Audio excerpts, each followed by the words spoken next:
Namaskar to everyone. I am Dr. Rajni Bala, Associate Professor at Guru Kashi University. It is a great honor to join this esteemed gathering as a keynote speaker for a global Edu-conclave 2025, which will be held virtually on 5th September, celebrated as Teachers Day. I am delighted to share my thoughts with you on this special occasion. As we come together on this Teachers Day, it is the perfect moment to reflect not only on the role of our teachers but also on the power of knowledge to shape a better future. A teacher is more than a transmitter of facts. A teacher is a bridge builder, connecting ideas, linking subjects, and inspiring us to see the bigger picture. Today, I want to speak about something that is deeply connected to the spirit of connections. Today's our topic is interdisciplinary research for a sustainable future. By the late 20th century, science shifted from a disciplinary to an interdisciplinary approach. A discipline is specialized knowledge in one field. Interdisciplinary combines knowledge from different fields to solve complex problems like climate change or poverty. This integration produces results greater than the sum of individual parts. Such an approach is essential for achieving the United Nations Sustainable Development Goals, which connect to nearly all disciplines. Why this topic matters? We are living in an era of complexities. Climate change, poverty, lack of water, and pandemics. These problems do not come one at a time or in separate subjects. They are connected, and because they are connected, they need connected solutions. No single subject can fix them alone. Like science subject can explain the problem, economics can design incentives, politics can shape policies, sociology can study human behavior, technology can give practical tools. But it is when these fields work together that real solutions appear. That's the power of interdisciplinary research. So, interdisciplinary research means integrating ideas, data, and methods from two or more disciplines to create a new knowledge or solve complex problems. It is not simply working in parallel, it is about blending perspectives so something new emerges. For example, to tackle air pollution in cities, you need discipline chemistry to study pollutants, public health to measure impacts, law to regulate emissions, urban planning to redesign transport, education to create awareness. That's the integration, and it is far more powerful than isolated efforts. Now, I would like to discuss the key features of this approach. Like integration of disciplines means merging, not just combining. Problem driven means starts with real challenges, collaboration, teamwork among experts and stakeholders.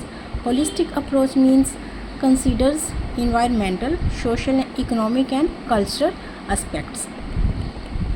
Innovative outcomes means produces fresh perspectives and solutions. Let us now turn to why it is important for sustainability. Sustainability is about balance between growth and environmental protection, balance between technology and ethics, balance between today's needs and tomorrow's generations. Interdisciplinary research addresses complexities by looking at the whole picture, prevents unintended consequences. One field might miss but another sees. Supports global goals like United Nations Sustainable Development Goals. Now, to understand the better, let's look at the history and the evolution of this concept. Sustainable development became well known in 1987 through the Brundtland Commission report, which said we should meet today's needs without reducing the ability of future generations to meet their own. In 1992, the Rio Earth Summit introduced Agenda 21 to promote global environmental cooperation. From 2000 to 2015, the Millennium Development Goals guided global priorities. Since 2015, the Sustainable Development Goals to 2030 have driven cross-disciplinary action for global challenges. Before we go deeper, it is important to look at different approaches to interdisciplinary research. The first is the thematic approach. This approach organizes research around a central theme rather than a single subject. The theme becomes to connecting thread and different disciplines contribute their perspectives to explore is fully. For example, if the theme is water security, then environmental science studies water availability and quality. Engineering develops purification and distribution systems. Economics analyzes pricing and allocation. Public policy shapes laws on water rights. Sociology examines community practices related to water use. Why it works? It ensures that all aspects of a theme are covered, giving well-rounded solution or understanding. Second approach is problem-oriented approach. This begins with a specific real-world problem and brings together experts from multiple disciplines to solve it. The problem defines which subjects are needed. For example, if the problem is air pollution in Delhi, then atmospheric science measures and tackles pollutants. Public health assesses health impacts. Urban planning designs traffic flow to reduce emissions. Law creates regulations for industries and vehicles. Education spreads public awareness. Why it works? It is highly targeted, so results are directly applicable to the problem at hand. Now we will discuss third approach, methodological integration. Here the focus is on combining research tools and methods from different fields to study a topic more effectively. It is not just about merging ideas but also blending how research is conducted. For example, to study deforestation, remote sensing provides satellite images. GIS mapping tracks forest cover changes. Econometric modeling predicts future trends. Field surveys gather local perspectives. Why it works? It strengthens research by using complementary methods that give richer data and more reliable results. Our fourth approach is participatory approach. This goes beyond academics. It actually involves stakeholders such as community members, policymakers, NGOs, and industry partners in the research process. For example, in designing a coastal disaster management plan, oceanographers study wave pattern. Engineers design flood defense. Local fishing communities share traditional coping methods. NGOs help with awareness campaigns. Policymakers plan mass departure routes and relief measures.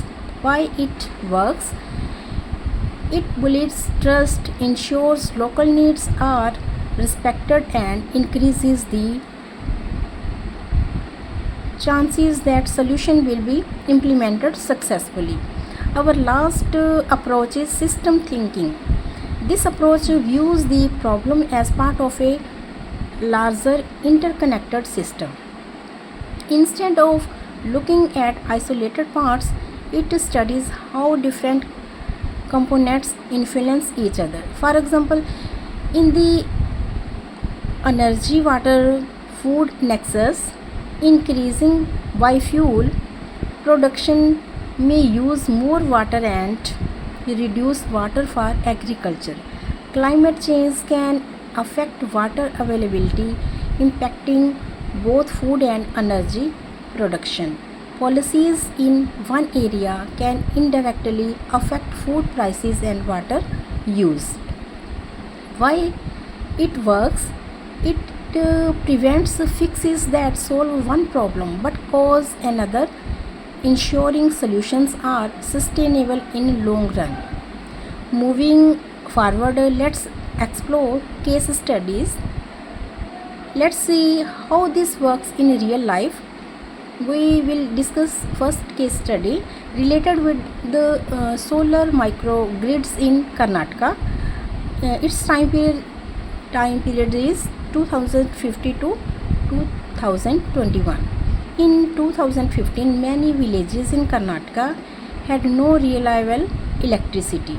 A collaboration between SELCO Foundation, engineers from IISc, rural sociologists, and local panchayats installed community-owned solar microgrids.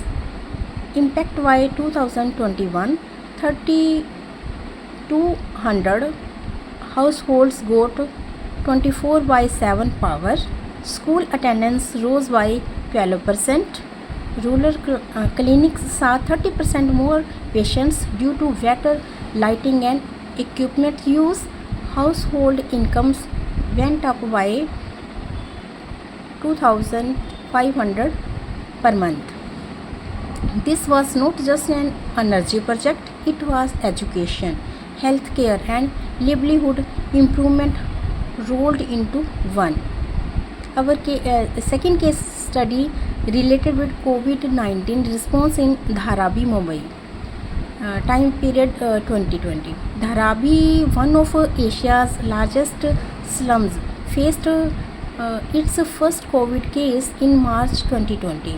With overcrowding, social distancing seemed impossible. A collaboration between the BMC, public health experts, NGOs, and community leaders worked together. 47,500 people screened in 2 weeks. 24 fever clinics set up in schools and halls. Food and mental health support for quarantine families. Its outcome, by July 2020, Dharavi's COVID doubling rate improved 78 days from 18 days in April. The World Health Organization called it a global model for heavily populated areas. From these real-world examples, it's clear that change happens when knowledge and action come together. But who plant these seeds for the kind of thinking in the first place? Role of teacher. On Teachers' Day, it is important to note teachers are the first link in interdisciplinary thinking. They encourage students to connect theory and practice, promote collaborations across subjects, guide projects that blend perspectives, instill values for responsible innovations. However, moving from the role of teachers to the reality on the ground, we must acknowledge the roadblocks they face. There are many challenges. Like building this culture is not without hurdles. We still face rigid academic silos, communications barriers between experts, funding that often favor single discipline work. So, how do we overcome these barriers? We need institutional reform, joint grants, and recognition for interdisciplinary achievements. With these solutions in mind, the bigger question is, where does this lead us? So, the interdisciplinary research is not an option, it is a necessary. It takes us from isolated knowledge to connected wisdom, from narrow fixes to lasting solution. As we honor our teachers today, let's remember the future will not be shaped by one discipline alone, but by many minds, many fields, and one shared vision, a sustainable planet for all. So, thank you so much.